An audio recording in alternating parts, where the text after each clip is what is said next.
Voilà qui nous amène à la situation en Égypte où les partisans de Mohamed Morsi, le président déchu, sont toujours rassemblés dans le centre du Caire pour défendre leur président.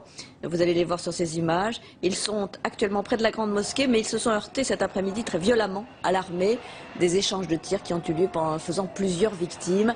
Nos envoyés spéciaux Patrick Fondio, Sylvain Roland et Louis-François Coruble étaient au cœur des accrochages, très violents, et les images, vous allez le voir, peuvent choquer certaines sensibilités.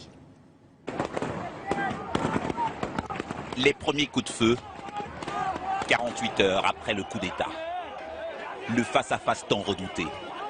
Un millier d'islamistes en furie devant une centaine de soldats armés retranchés derrière leurs barbelés, protégeant l'enceinte de ce bâtiment de la garde républicaine, la prison supposée de Mohamed Morsi au Caire. Sur le trottoir, des partisans du président déchu, venus réclamer sa libération dans un climat de tension grandissante. Soudain, marchant en direction de l'armée, un groupe de pro-Morsi.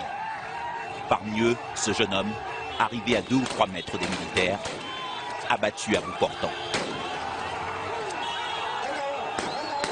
Des tirs continuent sur la foule, même pendant l'évacuation du corps, déclenchant la rage des islamistes.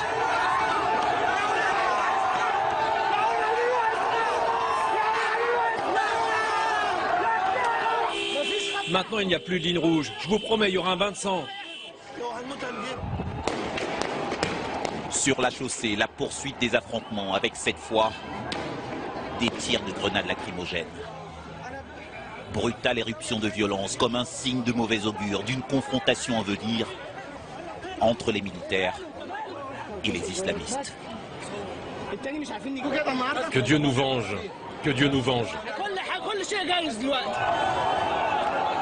Pour ces islamistes, un premier vendredi de prière post-Morsi, baptisé Journée du refus. En attendant d'autres